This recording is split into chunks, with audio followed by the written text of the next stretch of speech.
Tagkaroon sa kasugpunan sa atong sugilanon gintingutan sang ginahawa diri sa Central Precinct.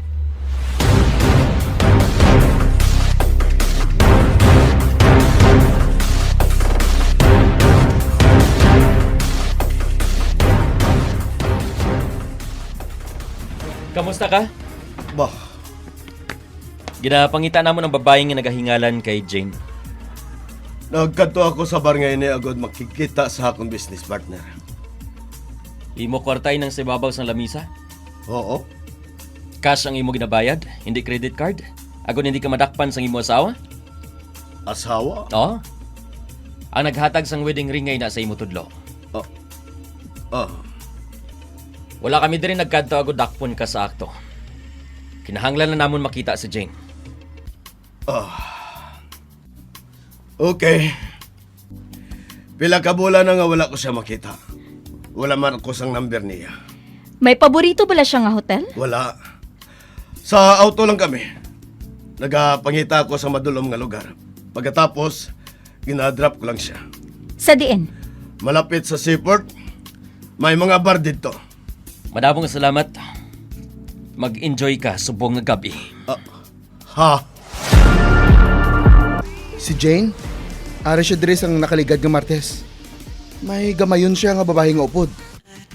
Si Sharel ang iyang ngalan. Op. Siya ba lang sa litrato ngayon ang ginatumod mo? Oo, siya ina. Nga may ginbuhat sila kay Sharel? Inang rason kung nga luyag namon masugilanon si Jane. Professional hooker si Jane. Ina ang pagkilala ko sa iya. Kag si Sharel? Makaduha ka beses lang siya makakadto diri sa bar kaupod si Jane. Sadtong Martes kag sang gabi antes sina. May lalaki nga kaupod si Jane.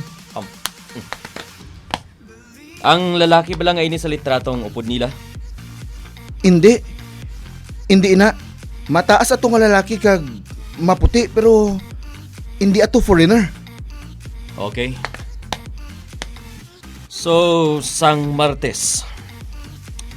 Ano oras nagkanto diri si Jane kag Sharel? Una nga nag-abot diri si Sharel. Nagulat sang makadali. Makaligad mga pila ka minuto nag-abot si Jane. Kag dungan sila nga nagwa. Tungang gabi na ato. Mga isa ka oras matapos makapauli sa ilabalay ang Briton. 200,000? Mabudlay ini tungaan sa 3 ka parte. Nagreklamo ka? Oh, wala. Ini na ang katapusan naton nga pagkita eh. Nga, hindi ka na magtanaw sang floor show ko sa bar? Hindi. Hindi ko ikaw kilala. Hindi mo man ako kilala. Kag paandaming mo mga abyan ha. Wala ka sang may nadumduman kung ano ang akon ginhambal sa imo. Nakahangop ka! Chief, las 8 sang gabi gin pick up sang Briton si Jane. Gindala niya sa hotel kag nagpauli las 11 sang gabi sa ilabalay. Nagpabilin si Jane sa kwarto sang hotel. Gin pick up niya si Sharel sa bar las 12 sang kaagahon.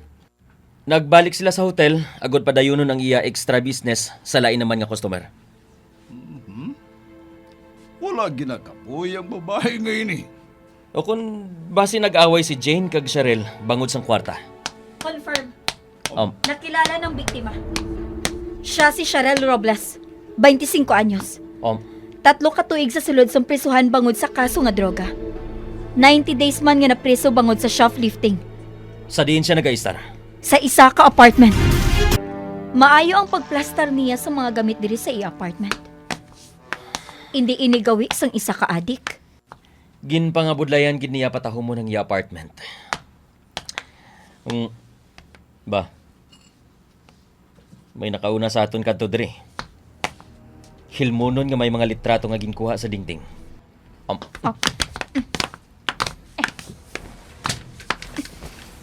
Ba? May paris ang sapatos diri sang lalaki sa aparador.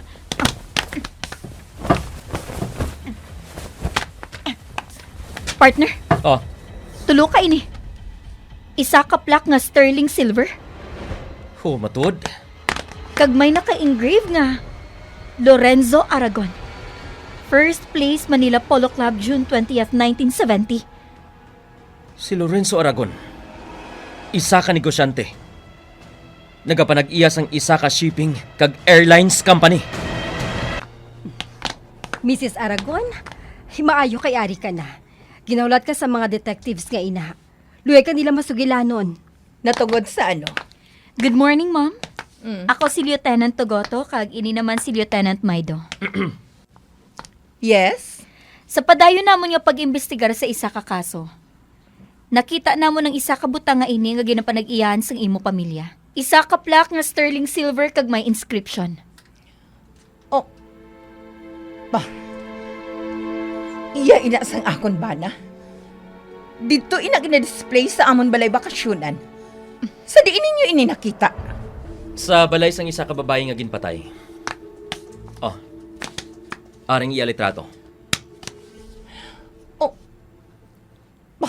Nakatrabaho bala sa imong babae ngayon eh? Sharel Robles ang iyang ngalan. Diyos ko. Oo. Siya ini. Nobya siya sang akon anak. Oh. Ano? Nagabusong siya. Wala ako maghibalo. Pila ka bulan nga wala ko masugilano ng akon anak. Kabay pa nga okay lang siya. Wala na ka mo makasugilanon? Kay sinuluyag? Iya o kon imo? Nakahibalo si Enzo nga may mga kondisyon nga dapat niya tumanon. Antes ako mag-atubang sa iya. Ano ina nga mga kondisyon? Ili ako luyag nga ma-involve siya sa illegal nga droga. Paano naman ang involvement niya kay Sharel? Nakahibalo siya nga nagapamatok ako. Kutob nga nagaupod sila. Wala siya sa makuha sa akon. Makuha nga kwarta? Kinahanglan niya mangin istrikto ako. Sana niyang tanan. 15 katuig nga nagagwa sulod siya sa rehab. Anong kabulan nga naguntat siya sa paggamit sang illegal nga droga. Ang pensar ko, kung padayo na ato. Tubtob na kilala niyang babae nga ato. Ampot kung sa diin niya ato na pulot. Siya balay ng sa litrato nga nabutang sa gamay nga kwadro? Oo. Sandra, kinahanglan nga... pasensya nga naisturbo ko kamo. Wala ako maghibalo nga may bisita ka. Mga detective sila. Ang nobya ni Enzo nga si Sharel. Nasapuhan nga patay. Ginpatay. Sa kwarto sang isa ka hotel. Oh, Diyos ko! Mabaton ay haniinso ang natabo ngayon eh. Wala pa kami makahibalo. Tubtub wala pa namon siya masugilanon. Ginasugilanon pa siya sang akon bana kun kaisa. Pero masubra na isa kasimana nga wala kami makasugilang. Nakamit lang bala siya sa imo sa babae nga nagahingalan kay Jane? Wala. Hindi na tungod sa iya mga abyan ang amon masami nga ginahambalan. Mahimo nga stepson mo siya. Gusto bala ako? Oho, nga balanon bala? Oo. Pwede bala namon mahulam ang litrato nga ina sang imong anak, Mrs. Aragon? Kuha akon luyag mo. Pero kinahanglan nga ibalik mo ina diri. Maghilis ka na. Mailaktan pa kita. Oh. Oo, galit no. May party pa kami nga katuan sa ngakon bana. Pasensya na kamo ha. Hindi ako makapadugay sa pagsugilanon sa inyo. Kung bulagan ni Enzo ang iya nobya, magabalik sa hamungaya ang iya kabuhi. Kag hindi ina mahapos kay Sharel, bangod nagabusong na siya sang ila anak ni Enzo. Madali gilang partner. Excuse me, ma'am. Nakita mo bala diri sa nakaligad ang anak ni Mrs. Aragon? Si Enzo? Oo, sa itong nakaligad nga Martes. Alauna sang kaagahon. Nagsaka bala siya sa ibabaw? Wala man. Nakaibalo siya nga hindi pwede eh. Ginpagamit ko lang siya sang telepono agud nga makasugilanon sa iya nobya. Pagkatapos, kinahanglan niya ang kwarta agud nga iplite sa taxi. Maayo ka nga klase ng tao. Ginbuligan mo bala siya? Ginpahulam ko siya sang 500. Hindi ko tani dapat ibang o nagagamit siya sang droga. Pero sigurado ako nga nagsakay siya sa taxi. Mo bala? Madamo gid nga salamat.